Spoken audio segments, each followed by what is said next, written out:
Hi all, my name is Catherine Koster and I'm the Communications Director with SWOP-USA. And I'm so excited to have Christa Daring, one of our board members, be here with us to talk a little bit about how to run effective meetings. As social justice activists and organizers, we spend a lot of time in meetings, and this time can often feel boring, stressful, awkward, tedious. And according to Christa, it doesn't have to be. And meetings can be really effective. During this webinar, she's going to give us a few organizational best practices. Christa Daring is an experienced facilitator, and she'll be sort of going over some of her favorite tips and tricks on how to host effective and productive meetings. If you have any special questions at all, there's a chat box on the side of this YouTube video, and I will be following the chat box while Christa is presenting, so feel free to ask any questions you have during this video. Thank you so much again, Christa, for joining us. Are you ready to get started? Yep. Okay, great. All right, hey y'all, my name is Christa Daring. I have been doing organizing in social justice circles and radical circles for about 15 years now. I am on the board of SWOP-USA. I'm also a member of my local chapter in SWOP Baltimore. I use they, them, theirs pronouns, if you please. I appreciate that. Yeah, so a couple of things. I'm just going to kind of run through, and then I have a couple breaks for questions, but feel free to shoot stuff out at any point, and then Catherine can send that over towards me. So why do we have meetings? They can feel really cumbersome. They take a ton of time. Trying to get them scheduled is like nearly impossible. Collaboration is really important in this work. In order to bring folks in and make sure that folks are really involved, so they need to feel like they're part of the process. And part of that is having open meetings and making sure that folks can find you. Knowing that there is a local SWOP chapter and maybe that they can reach you at some point via email is not the same as saying we're going to meet at this time at this place for about this much time, and that folks can actually show up. There is some risk to that. You know, as far as security goes, there is some risk of having, you know, the antis show up and disrupt your meetings. But unfortunately, I think that's kind of the risk that you have to take in order to like have more involvement from other people, which ultimately I think is a value. What we get when we have meetings is we have experimentation. We can have all of the ideas from different people that are coming in while we are our own best experts. Other people are their own best experts of their experiences. And through experimentation and evolution of ideas is how we're actually gonna, you know, get improvement. This is also how we do community building. Meetings are hard. And while sometimes they can certainly make our relationships a little bit more strained, in my experience, you know, 9 times out of 10, we're going to be actually building trust with those people. When you make it through a really hard meeting, at the end of it, you could look around and say, okay, we did this together. They're not always fun. Sometimes it's really, really challenging, and it can make you question whether or not you're going to stay in an organization or keep working with those individuals. But that's part of the process. So what are some of the other reasons we have meetings? I sort of had thought that this was going to be in a slightly different format, so I apologize. I thought there was people that I could like look at and be like, why do you have meetings? So I would just encourage you, you know, whether you're watching this live or later, you know, think about some of the other reasons why you think having meetings are important. You can always shoot me an email at krista@swopusa.org after this or during this, and we can figure out, you know, some of the solutions. So what are some of the common problems that come up with meetings? Why do people hate meetings so much? One of the big things is time. Carving out space in your busy life to actually coordinate with everybody else's schedule. Usually to do something that feels like it's a little bureaucratic it's a hard sell. I think going back to the points that I brought up earlier about why it's important, you know, is kind of a motivation. But for a lot of folks, it's really hard to sit still. Meetings are a skill. Being good at meetings is not something that people are inherently good or bad at. It takes a lot of time to develop those skills. It takes a lot of time to develop the ability to sit and do a lot of listening, and then also to be able to formulate ideas sort of on the fly. I have a couple sort of suggestions on how to make that easier, because certainly not everyone does best in a situation where you know, they're just coming up with proposals on the spot. Another reason people hate meetings is because they don't feel like they're being heard. That could be due to informal or formal like power imbalances at the meeting. That can be that like there isn't anyone facilitating the meeting and there's really just like one or two people who's talking the whole time. There's a variety of different ways in which that can happen. If folks are continuously feeling like they're not being heard in a meeting, they're not going to come back. And you're going to lose those folks as potential participants in your chapter or in your organization. It's a problem. One of the other issues that come up a lot is conflict with other members, other folks that are in the meeting. That can be conflict that is from, you know, outside experiences. That can be just disagreements.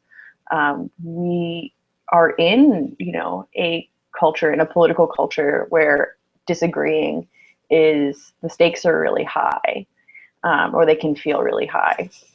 And having a disagreement can feel really personal. People can personalize a lot in the way that they're disagreeing with you, and that can be really hurtful and hard to deal with. What I would suggest is, you know, finding someone who is a good mediator. At SWOP-USA, we do have the ombudsperson who is available to you. I'm certainly someone who is happy to like step in and like make suggestions on how to like mediate conflict, how to make compromises. That's kind of my secret to having good meetings, is people making compromises. So, you know, if you have some kind of impasse in your chapter, feel free to shoot me an email. I'm happy to make some suggestions about what might be some good compromises there. These are all really legitimate reasons to hate meetings. I get it. I still think that they're really needed, but it is fair and fine to hate them. So there are a couple really important aspects that can make all of this at least a little bit easier. First, I would suggest setting ground rules at the beginning of your meeting. I'm a very visual person, so I like to have like a whiteboard, or, you know, some butcher paper that I can actually write stuff down on. And you want to set ground rules. And these are actually the rules of how we're going to behave in this meeting. Those can go from meeting to meeting. You know, we can set ground rules for the chapter or the organization, or you can do it at the beginning of every meeting and come up with new ones. You'll start to see some patterns over time of the ones that work for people and the ones that don't. Some of the suggestions that I have to start with, and you can phrase these in any way that you want. I'm borrowing a lot of this from the Aorta Cooperative, who I've done some facilitation trainings with and are just really awesome people. So one is one diva, one mic. So no speaking over each other, no multiple conversations. That happens a lot in meetings as people get really excited, and you know, then sort of your attention is pulled and you're not sure who's actually, you know, the center of that conversation, what conversation is the most important one. So one diva, one mic. No one knows everything, but together we know a lot. Finding humility in meetings, but still being able to get your point across can be hard. It's a hard thing to balance, but when we can actually all sort of take that step back and share our experiences and share our opinions and then combine those and eventually come to some sort of resolution or compromise, that's where we're going to get our best ideas and people are going to walk away the happiest from it. Be respectful of time. Again, that's one of the reasons people hate meetings, is that they are stuck in them for hours. Sometimes you come in, you really are short on time and you end up spending 3 hours in a meeting. For a lot of people, that's just not manageable. So being respectful of time as a ground rule is reminding all of us to share our opinions and to share our perspectives, but also to recognize that we only have so much time together. Another one is move up, move up. You've probably heard some version of this, which is step up, step back. But move up is, I like it a little bit more, and it specifically is saying, you know, if you usually spend a lot of time listening in a meeting, to move up your speaking skills, and if you usually spend a lot of time speaking, to move up your listening skills. It also kind of addresses some of the accessibility, the physical accessibility of like the step up, step back, because not everybody can step up and not everybody can step back. So just linguistically, I like it a little bit better. There are a lot of other rules that you can develop, and I would suggest just playing around with them and seeing what works for you. At the end of the meeting, you can be like, that rule didn't work. It was kind of unnecessary, or it was more of a hindrance than it was a help. That's the big thing that I would be conscientious of with meetings, is just that you're going to have to be flexible because every environment is different. Every group of people is different. The next thing that I would do is have a set of introductions, have everybody share their name, their preferred gender pronoun, anything we should know about folks that are there. I tend not to ask folks to disclose if they are a current or former sex worker at meetings. I see folks share it a lot. It's not something that I want to put people on the spot about, and I think it's just important that we like not assume, you know, sort of what people's identities and experiences are coming into a space. Figure out what works for you. I really recommend having facilitators for meetings. I personally like to set them in advance. Usually at the end of a meeting, I'll suggest like who is going to facilitate the next meeting, and we pick from there. It's really important that this role rotate. It is a great way to build leadership in your chapter or in your organization. It's a hard thing to learn how to do, but if we support each other and come with a lot of, you know, good listening and good adherence to the ground rules that we all set, that can certainly help a facilitator out. Basically, the job of the facilitator is to make sure that you're adhering to those rules, and that you're generally sticking to time. I'll frequently recommend that folks also establish a timekeeper so that you're not having the facilitator also keep time and also keep track of who wants to talk. I use a stack in all the meetings that I facilitate. So a stack just means who's going to speak in what order. And I just do it based on who raises their hand, and then just jot down who that is. If someone's talking a lot and someone else hasn't said anything the whole meeting, I might just say that as the facilitator. Ask the permission of the person who's talking a lot. Be like, hey, so-and-so hasn't spoken at all. Is it okay if I put them before you? I've never had anyone really push back on that, because it's not like that person's still not going to get to speak. We're just sort of mixing up, you know, who is like having such a big impact on the meeting. I could have a whole webinar on facilitation. Again, if you have specific questions about it, feel free to reach out to me via email or social media, and I can happily get into it with you. What I would suggest as far as resources go would be checking out AORTA's website. That's AORTA. Seeds for Change is another really good one.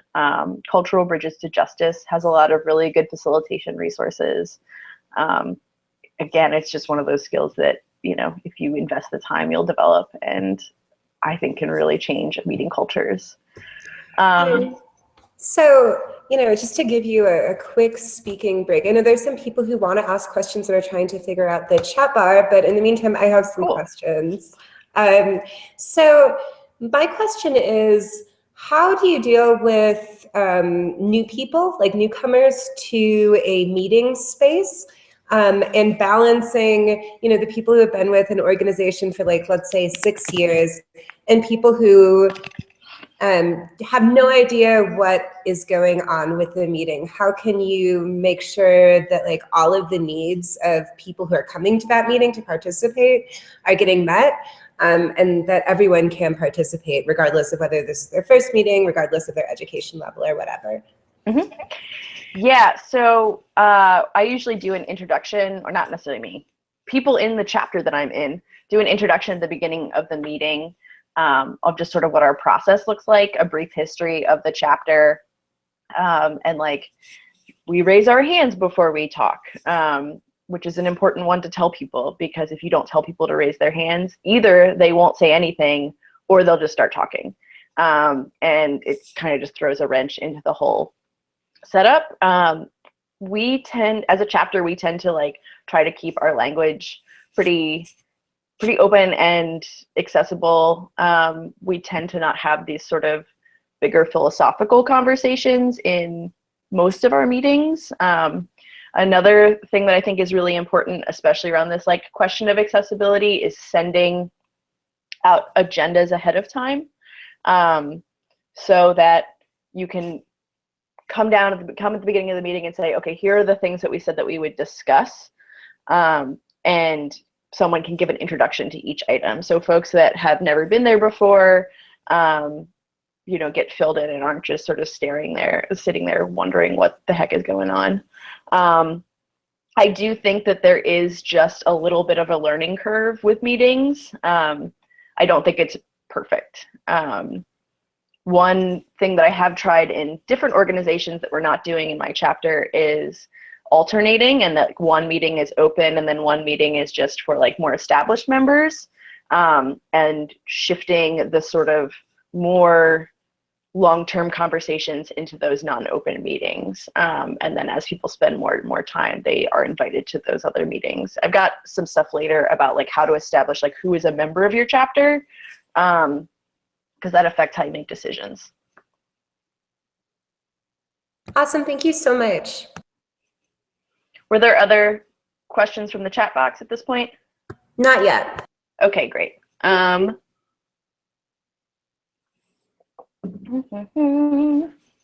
Yeah, so Timekeeper. It depends on how big your meetings are, like, or how formal they are. If it's just 2 or 3 of you, maybe you don't need a formal facilitator, maybe you don't need a timekeeper. But being conscientious of time is super helpful. Sometimes with sending out agendas ahead of time, I will, or I'm sorry, I'm using I in the sort of way that I mean we will send out like a suggested time limit, like, oh, it'll take 30 minutes to have this conversation, or I hope that it will only take 30 minutes. And then when you get to the 25-minute mark, your timekeeper can say, hey, we have 5 more minutes left in this conversation. Let's try to wrap it up and get to some sort of resolution. At that point, if you get to 30 minutes and you're still totally in the weeds in the conversation, it's pretty contentious, the facilitator can suggest, hey, let's take another 10 minutes. Again, being flexible is really helpful in these kind of scenarios, and not sort of putting all of the eggs in the structure basket, you know, not saying well, this is what we decided to do and we have to stick to it. I find that like doesn't usually work. Okay, so now how do we actually make decisions in meetings? This is, again, could be a whole webinar on its own. There is some material that I've written for SWOP-USA that is like goes into a little bit more detail on this, but I basically want to run through a couple of your decision-making options that I've found to be useful. So you've probably heard of most of these, or probably used some sort of version of them or adaptation of them, but one of the ones that's most commonly found in the sort of like lefty social justice scene is consensus. A lot of folks swear by consensus. I am in a consensus organization, Red Emmas, and have been part of that organization for about 7 years now. We make all of our decisions by consensus, and that means that everybody has to be on board in order for a decision to go forward. And the reality is that it's virtually impossible for everyone to have the same opinion on something. Red Emmas is a group of about 26 people who are running, you know, a big business. that is open all the time. So it's a little bit different than what we're doing at SWOP. But like SWOP, the decisions have a really big impact. There's kind of this false narrative out there that consensus means that everybody, you know, just like digs in and gets what they want. If you were familiar with like the Occupy movement at all, this was like how it supposedly ran, but it was pretty truncated and weird if any of you were there. In my mind, the spirit of consensus is compromise. And that's really the only way that it works in what I've seen, is that you can come and you have a proposal, you have a suggestion, you have something that you want to happen, and then you sit down as a group and you figure out where the disagreement is. And the sort of structure of that is that, you know, the facilitator at a certain point in the conversation is like, I would like to test for consensus. And then everyone says who consensus to that decision. But you generally have to get to the decision through conversation. I very rarely see someone bring a suggestion like, I think we should do outreach every Friday. And everybody just agree to that. Generally, someone will come back and say, oh, I think that's too much. I think we're overcommitting ourselves to say we're going to do street outreach every week. And then generally a facilitator will step in and say, okay, well, how do we think that doing street outreach every other week will go? Do we think we can commit to that? Largely, in my experience, people will then say, yes, I think we can do that. We consent to that solution. It's very rarely that simple. But that's the sort of shape of consensus decision making. Sort of the next most common would be supermajority, and that is, there's any number of like kind of numbers behind it, but like 4/5 would be supermajority. 3/5 sometimes is considered supermajority. It kind of depends on who you ask. And that's just a vote. People just vote yes or no. And then it's up to, you know, everyone in the group to count it all up and see where you're at. I like supermajority. It's the one that I tend to use because it allows for people to disagree, but just let it go. In my own experience, I tend to vote against things in supermajority that I think are fine to happen. I just like want to register that I don't think it's a good idea. Like, I'm not going to be upset, but I want it known that I like that I would have rather done something else. The sort of final most common one is simple majority, and that's really just like, you know, there's 100 people in your organization and 51 vote yes on a thing and 49 vote no, and we go with the 51. If you need to make really expedient decisions, if there's not a regular recurring group of people, like a large group of people, then simple majority can be really useful because you just want to move through it. Sorry, I'm like brushing through this so fast. Again, feel free to email me. I would also suggest looking at Rusty's Rules of Order. That is sort of an adaptation of a lot of other more mainstream meeting processes that's like geared more towards the kind of organizing that we're doing. So those 3 decision-making models that I outlined are all predicated on this idea that you know who can make decisions in your chapter or in your organization. Who gets to vote? Is it anybody who shows up to a meeting? Is it the people who have been a member for a year, 2 years? A lot of concern, you know, of having people show up who are totally against the work that we're doing. They shouldn't, in my opinion, have a say in the organizing that we're doing if they are, you know, for the criminalization of sex work. I don't want them voting on what my chapter does. So I will outline what SWOP Baltimore decided to do in terms of membership. And what I will say beforehand is that we are revisiting this conversation now because it's pretty complex.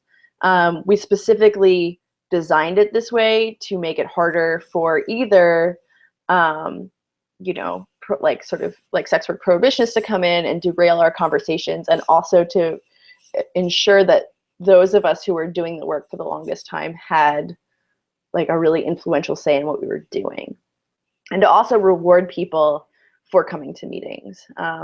So the SWOP Baltimore structure is that once someone comes to 2 consecutive meetings, we generally meet twice a month, they are then eligible for membership in our chapter. At the end of their second meeting, we ask them to leave, and then those of us who are members vote on their membership using supermajority. And then if they are voted in, they become part of the rest of the organization. We also have a stipulation that 2/3 of the voting membership must always be current or former sex workers. And I would have to look at this, but there is like, you have to keep up your membership. I believe if you miss more than 3 meetings, you might not be able to vote until you attend another 2 meetings. I have to check that, but I'm pretty sure that's the outline. The issue with this is that it's not super clear to folks that aren't really familiar with this kind of organizing. It's not entirely intuitive. And there is a little bit of a conflict where it's like, well, we still want your opinion, but maybe you don't get to vote. And that can feel weird to folks. So we're revisiting it because it's a hard balance to strike of like, how are you inclusive, but also make sure that like the people that put in the time get to have their input. Then it's not the same as someone who doesn't show up to meetings or doesn't really care or is actually antithetical to the process. So another aspect that comes up with that is something called quorum, which is the number of people that you need to make a decision. So if your quorum is a simple majority, that means if you have 10 people and 10 people who are members of your chapter and 6 show up, 6 people have to vote yes on a thing to pass it. Because those other 4 people didn't vote. At that point, like I'm getting a little bit into the weeds at this point, but it's just something to think about, like as far as process goes. The reason why this stuff is kind of involved is like that we want to make sure that things are happening democratically. If someone's sick and they miss a meeting and some decision moves ahead that they're really, really upset about, that's not going to feel inclusive. That's not going to feel like they really had the input that they needed to. So the best advice that I have is try stuff out and experiment, have these conversations, see what works for you as an individual, see what works for your chapter. Yeah, so the way that I usually end meetings is with an evaluation. And I usually encourage folks who are newer to meetings, especially if it's like their first SWOP Baltimore meeting, to share how it went for them. By and large, sorry, again, I'm saying we encourage people to share their perspectives. And by and large, folks' like first meeting is like kind of disorienting. I'm not sure there's really a way around that. And then that's a chance for everyone who's in the meeting to share with the facilitator, hey, I really feel like you went too fast tonight. I really feel like we rushed a decision, or to give somebody, kudos, like I think you did a really good job listening. Doesn't have to be just the facilitator, it can be to anybody in the meeting. Thanking people for being present, thanking people for being vulnerable, spending that time together. So yeah, that is my outline. If folks have questions, I'm happy to answer some of those now, or concerns, or like, Christa, that's totally ridiculous, that doesn't work. And I just want to direct people to, it says live chat on the right side of the YouTube video. So you can ask any of the questions there, or you can also send me an email. I have my email opened. It's Catherine@SWOP-USA.org, and I can get those asked. So please do feel free to ask anything, make any observations, and I'll make sure those get shared. Krista, there were just two things I wanted to add. You sort of touched on the idea that there are different levels of membership, or there are different sort of roles within an organization, even if you're trying to make your organization non-hierarchical. What I've personally enjoyed the most in terms of organizations where I've been at meetings, I've led meetings, whatever, is having staggered levels of meetings and really knowing what the purpose of each meeting is. For example, if you're discussing the minute finances and processes of your organization, maybe someone who is just coming there to discuss sex worker issues, right? And discuss the challenges their community is facing. They might not be interested at that point when they're a new member in, discussions about what color of napkins we're going to use and I don't know, how we're going to schedule out meetings. So be really conscious of that and make sure that you are not, and as much as you can, try to stagger out those meetings so you're not forcing things that you don't want people's input in, that people aren't going to have input on, to listen to the really established members have a 30-minute conversation about that. And then especially if part of the purpose of your meetings is to recruit and retain new membership, include activities that are really engaging for new folks. This can be as simple, and depending on the group that you're trying to recruit and, build into as part of your community, this could be anything from, a discussion of a newspaper article, a discussion of a specific relevant issue at the beginning of the meeting. It could be a breakout activity, things like that. And for large meetings, Krista touched a little bit on the issue of making sure that people feel heard. If you have a meeting of, I would say, even upwards of 8 people, there's a pretty good chance that there's not going to be enough room within the time constraints of your meeting for everyone to feel really heard. So that it can almost be useful as a process thing to incorporate, 1 or 2 small group activities where people in groups of 2 or 3 people can really have the space and the floor to express themselves in a really extensive way. Yeah, when I'm facilitating, I usually include like 1 or 2 rounds where I'm just like, let's just go around the circle and have everybody share their perspective on this, especially if you see a lot of people raising their hand. If like more than half of the folks in the group are raising their hand, I'll usually suggest that we just do a round. Also, that's a great point, Catherine, about this sort of minutia stuff. I always excuse myself from conversations about like the color that we're going to paint the thing because it just makes me totally lose my mind. And I just don't want to sit through it. And then what was the other point that I was going to make? Yeah, one thing that we're trying at SWOP Baltimore right now is that we're alternating meetings between like business meetings and then like a workshop. Like I'm leading a first aid training at one of our meetings because specifically folks are doing street outreach, and I'm like, do you just want to do no basic first aid? So if you're out there, you have that option. We're also doing like a quilting day, and then doing like a digital security workshop that we're bringing someone in for. Even though it's largely people who've been involved with the project, invested in the project for a little while, even for us, just having meetings all the time would be too tedious if they just were the same all the time. Awesome. And then, one other challenge I've noticed at meetings is like the sense of Groundhog's Day, the sense that like we are making decisions and discussing things that we've already made a decision on over and over and over again. Do you have any like tips or strategies to address Groundhog's Day?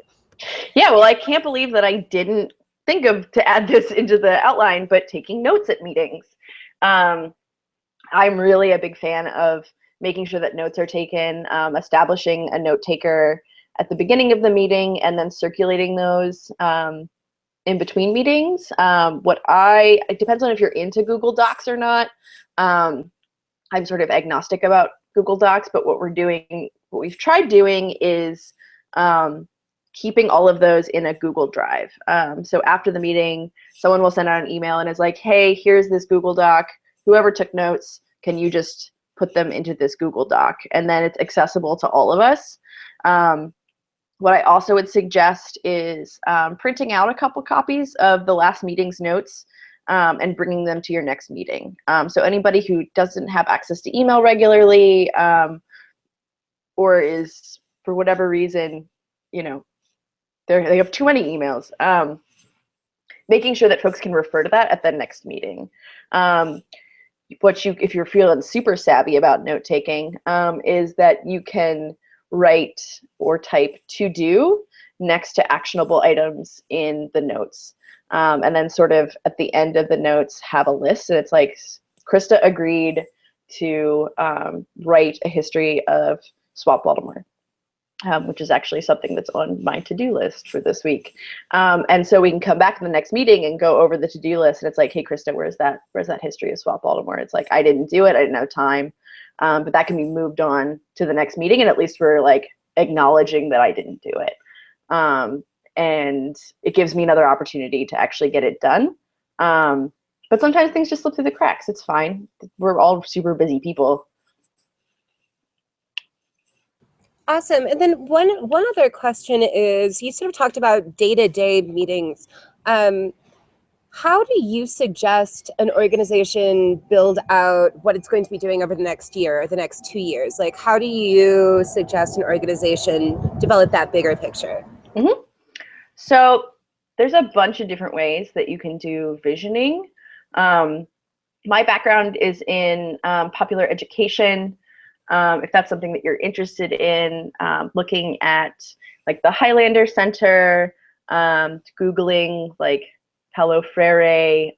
If you're into going to conferences, there is the Theater of the Oppressed and Popular Education Conference. So what I have done is, I'm a big fan of butcher paper, especially the stuff with like, it's basically like a giant Post-it note. One of the things that I have done, one workshop, is you have folks write down some of the goals that they have for the chapter on little sticky notes, and then attach them to like big pieces of butcher paper that say like 3 months, 6 months, a year, 2 years, 5 years, whatever, and do that all individually.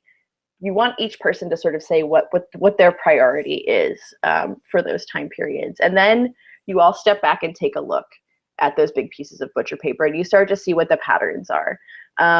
You might see like a bunch of small sticky notes for street outreach in like the 3 to 6 month range, and you might see you know, a sex worker housing network sort of grouping around like the 2 to 5 year mark, and from there you can start to do some of your strategic planning. While I certainly think that some organizations exist on 1 or 2 people championing projects and sort of moving those forward, from what I've seen and in all of my experiences, when you can get onto a very similar page organizationally, even if that's like, hey, Christa, you want to like, this is your thing, you don't really want to be involved in some of this day-to-day stuff, and you really just want to make sure this housing network gets off the ground, but we're on board with you doing that. There has to be some level of agreement, or else it's not going to be a cohesive organization. And ultimately, that's how we're stronger, is if we're at least able to provide that support to each other. There are a lot of other workshops, specific workshops that you can do around visioning. That's kind of just the easiest one that you can do in like an hour. And then how do you deal with, when you're a new organization, the like people aren't coming to my meetings? Do I keep on doing this? How do you deal with that sort of like beginning learning curve of patience and misery? Yeah, so I mean, I think it depends on why people aren't coming to meetings. Are they not coming to meetings because the time doesn't work for them, because the structure doesn't work for them, location? You know, there's a lot of sort of like tangible things that could be, there's a lot of tangible reasons why people not be coming to your meetings, and there's kind of the more less physical reasons. It could be that like they're not feeling heard, which is some of the stuff we talked about earlier. I would just try to have a dialogue with folks and like scale back how often you're having meetings. If it's taking a huge toll on you and it just feels shitty because like you're having these meetings and you're making time in your life and then no one shows up, scale it back to once a month, scale it back to once every 3 months of having an open meeting. And that might be a commitment that people can make. You can always add more meetings. It's hard when you're canceling them or it feels unpredictable to people. That's when I feel like people fall off, is it's like if you try to have meetings every 2 weeks and then you're having them once a month, then you're going to lose a lot of folks. Another thing would be having, the ability to like this kind of setting up a structure where people vote. That's an incentive to come to meetings. That's kind of why we did it in SWOP Baltimore, is like, oh, well, if you don't come to meetings regularly, you can't vote. People are more likely to come to meetings if they feel like they're not only do they have to come to meetings in order to really, really participate in decisions, but you're also saying, I value your opinion because you're coming to meetings and you're making this commitment. So like you get to influence what we're doing as a chapter. You get to influence what we're doing with the money that we raised, et cetera.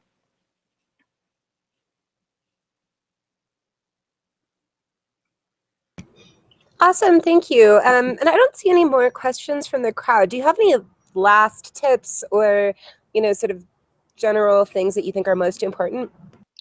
I would just say accept that like meetings are frustrating and meetings are hard. And don't take it too personally when they don't go well. Sometimes meetings, there's just a bad meeting.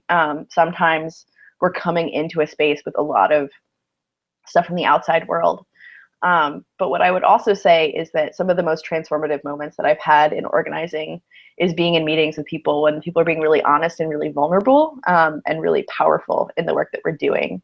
A lot of the times I'll walk out of a SWOP Baltimore meeting and I'm just like, we are in this together, and everyone here really, really cares about me and cares about what we're doing. For me, it's a huge space where I like feel capacity, growing. And then sometimes I'm just like, I can't do this anymore. Fortunately, the positives have almost always outweighed the negatives. It's just about trying out different stuff and seeing what works. Again, I'm really, really happy to talk to people more about this as time goes on. If you just want someone to, vent to about how frustrated you are with meetings, I'm happy to be that person, and also to point you in the direction of some pretty inspiring folks who talk about meetings. Awesome. Thank you so much, Christa. And then Christa's email address is in the description of this webinar. So that's where you can find it to get in touch with her with any follow-up questions you have after this webinar. Thanks again for joining us and for watching this video, and good luck. Have successful and productive meetings, y'all. Thanks, everyone. Cool. Oh, wait.